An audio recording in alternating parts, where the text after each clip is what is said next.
new article in Tablet on spike protein. Yeah. That does... Our friend Clayton Fox. Exactly. Yes. Who has done an excellent analysis in which he goes back through the dark days in which I, in particular, and Robert Malone, were accused of spreading misinformation for claiming the spike protein was cytotoxic on DarkHorse. And the point is, of course, spike protein is cytotoxic. There was nothing bizarre about that claim at the time. Yes, you could marshal a counter argument based on the fact that the protein wasn't the identical one in the coronavirus itself. It had been locked open, but as I remember, there was research, and like I'd have to go back, but there was research that came out of, in part, out of La Jolla, that said that, and then the authors of that were like, oh, but no, maybe not, but like it was actually in the press release. So, like, let's put it this way: neither you nor Robert Malone nor us on DarkHorse, were even postulating. We were repeating something that had been published. It was obvious from the point that we knew what spike protein did, and that it was a highly biologically active molecule, and therefore, at the very least, if you think that your alteration of that molecule has disarmed it, the burden of proof is very definitely on you. It is not dis, or malinformation. No, maybe it's malinformation by that absurd definition. But it is not mis or disinformation to just simply note that this highly biologically active molecule, which is cytotoxic, was an unfortunate choice for a therapeutic that was supposed to make you healthier.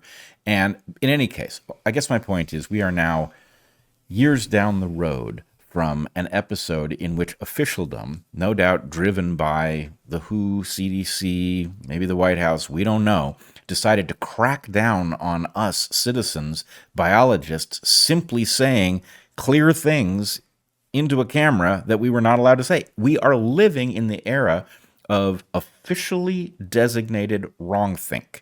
True things have been designated wrongthink, and we actually have powerful forces going after citizens for simply remarking on what is in front of them. And that is a terrifying place to be. It is. And it reminds me, too, of something else. There's many other things that should be on the list of what am I actually concerned about on a day designated Earth Day, as opposed to the gimmicky, do-nothing, virtue signaling things like sign this petition, things like the neonicotinoid insecticides and the glyphosates and the synthetic mRNA and meat and the building roads into deep wilderness. Maybe stop making Frankenviruses in labs. How about that? Well, obviously, I think that one's on the list too. It's top of the list because the self-amplifying nature of viruses means that this is not like a pollutant. It's far worse. So that is a huge danger, and we have just suffered a massive self-inflicted wound that if it is not a wake-up call, then we are unwakeable. So, yes, clearly we should be doing that. I also want to just say the theme of our book is hypernovelty. That's right. We clearly have a pathology that is built of hypernovelty. And gain-of-function research is one example of a particularly potent way in which we do inflict wounds on ourselves. But there are so many. And one problem is that we are just simply addicted to the idea that progress is normal and relatively comprehensible. And therefore, if something seems like it might be good, let's do it. And then when we routinely find out that something that we made a decent argument for turned out to be bad, we got to stop being surprised by that. Yeah. And I've been thinking about the label progressivism, right? Which is something that I always thought of myself as a progressive, as did you. And I never, ever imagined that people who thought of themselves as progressives thought anything labeled as progress is good. Anything that has been done before is bad. But that seems to be, that 1-2 punch of idiocy seems to be the thing that is masquerading as progressivism now, as opposed to understand, diagnose, and work hard to maintain that which has been done before and which is still working. And assess carefully and do not proceed if you can't undo, and employ the precautionary principle. Those things that might allow us to become better in some important way in the future. That's the progress part. Most of the ideas that most people have aren't good. The idea that all you have to do is slap a label on it, this is progress, and then we're going to say yes. Well, that's how you get to Team Loser. That's a really quick route to Team Loser right there. It is also true that we are playing a different game now because of the way we are integrated together.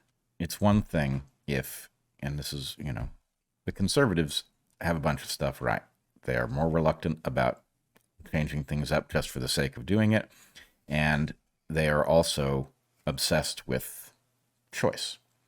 To the extent that some group of people thinks that some new thing might be great, that's fine. Anytime choice, like school choice.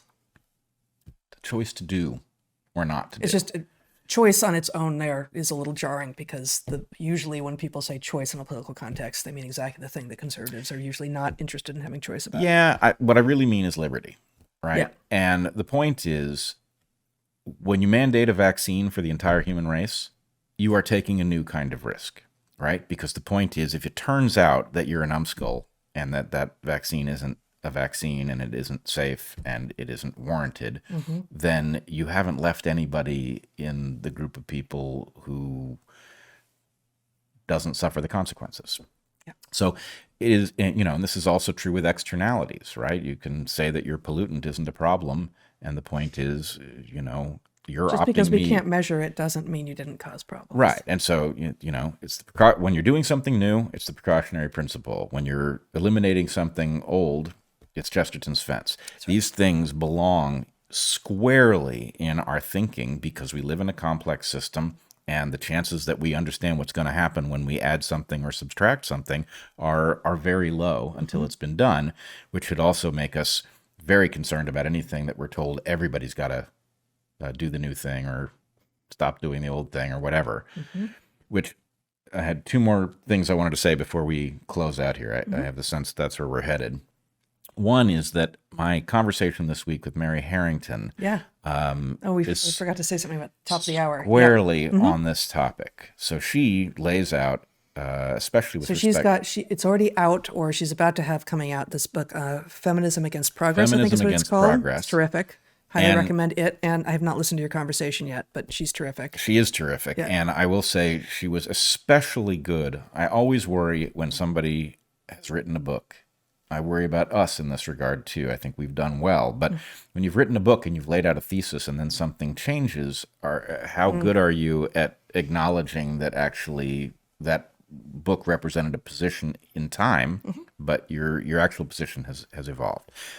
Mary was excellent on this front, right? We actually had an honest-to-goodness disagreement over whether or not progress is real and should be expected, and I think we both enjoyed the conversation quite a bit. And anyway, I really appreciate her willingness to participate in a very live fashion, questioning stuff in a book that isn't even out yet. So check out that podcast. Second thing. So it's about to come out, like May 1st or something? This week, I think.